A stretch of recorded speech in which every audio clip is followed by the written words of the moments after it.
Sunday afternoon, October 27, 2013. This is a special evening edition of the Basement Observation. We're going to jump into part two of the interview with our co-host Justin from Friday night. But before we do that, it's a quick setup. We have Game 4 of the World Series, which is on tonight, just a little over an hour from now. And that is a crucial game. If you didn't see the chaos that broke out last night involving Jim Joyce and involving the obstruction call, I'm not going to belabor that point too much. Just to say that the mustached aficionado, handlebar mustache aficionado Jim Joyce is at it again with another crucial call at an important time in a World Series game. So tonight we're going to have really the most critical game in the baseball season with Clay Buchholz going against Lance Lynn. Victorino is out and Napoli are out for Boston, so they need to win tonight or they're going to be staring at a must-win game tomorrow night. And for the Cardinals, same token, if they win tonight, they are one game away from being the World Series champions. So with that being said, that's kind of the main story tonight.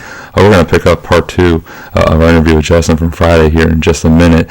And if you listen to part one, we just finished off going over some current headlines in and around the NFL world.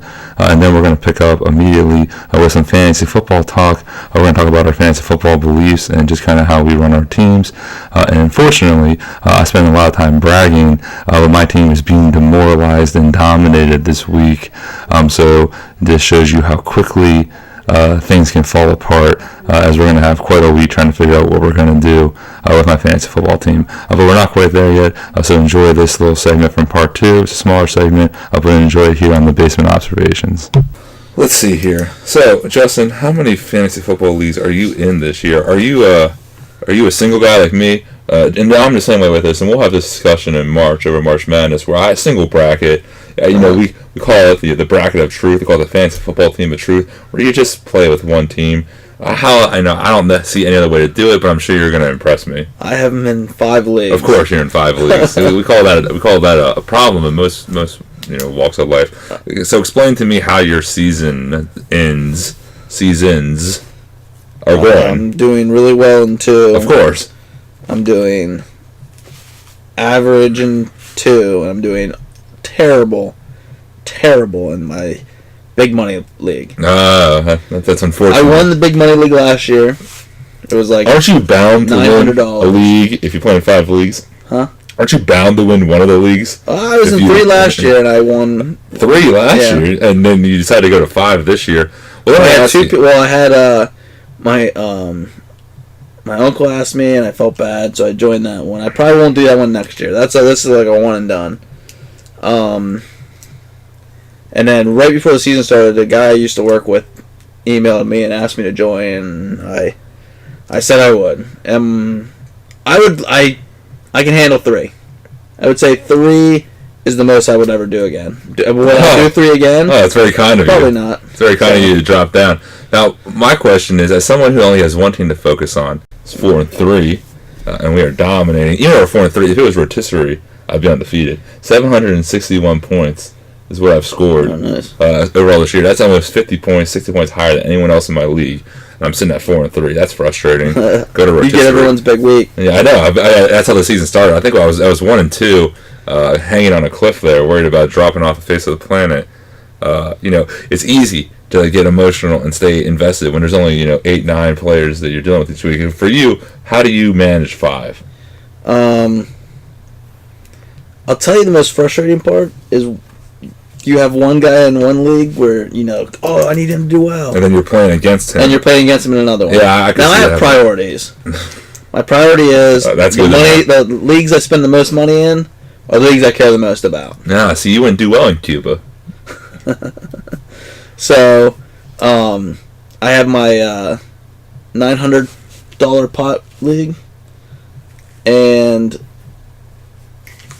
I'm doing terrible. I think I'm 1-7, 1-6. Terrible. That's and I won it last year. Yeah, you're doing better than Greg Schiano. So yeah, I got 1 win. You probably have more. I'm last in points. You probably have more control of your locker room than Greg Schiano does. Arian Foster's been a bust. Tom Brady's been a bust. C.J. Spiller's been a bust. Oh, it gets worse every time. every time you open your mouth, it's worse. I had a chance for a big win. Jimmy Graham gets 0 points. I mean, it's everything could go. Everything that could go wrong has gone wrong. I've heard about the Jeremy Graham issue for this comment. Ooh, James Harden. Yeah, we're enjoying Sorry, Sports Center, John. Yeah, some highlights on mute on the big screen here. Looks like James Harden took a hit. Yeah, we're preseason NBA basketball at its finest. Oh, well, Scrimmage breaks out. Let's get back. Actually, let's move away from fantasy football. That NBA preview will be coming out either tomorrow or Tuesday. Just a basic preview where we go over the major headlines and preview the top line teams in both conferences and give you some predictions along with some of our personal feelings on some of these players and their skill level. With that being said, we'll also have the World Series update. We'll have any humorous or important headlines from the sports world or the general world when we meet again here in the next couple of days. Once again, if you like this, we actually have a new Twitter handle that you need to follow, and that's CMG5287. Go ahead on there. Please follow me on there. You'll get some hilarious things throughout the days if you do that. And actually, if you want to, you can go subscribe to this on YouTube. Just search Basement Observations on YouTube. A channel should pop up. You can subscribe. That way you're going to be notified anytime any new postings get put on. Thanks for your support. Let's keep this growing. Let's keep this moving. Let's keep bringing you the important sports world information that you need to know. Have a good evening.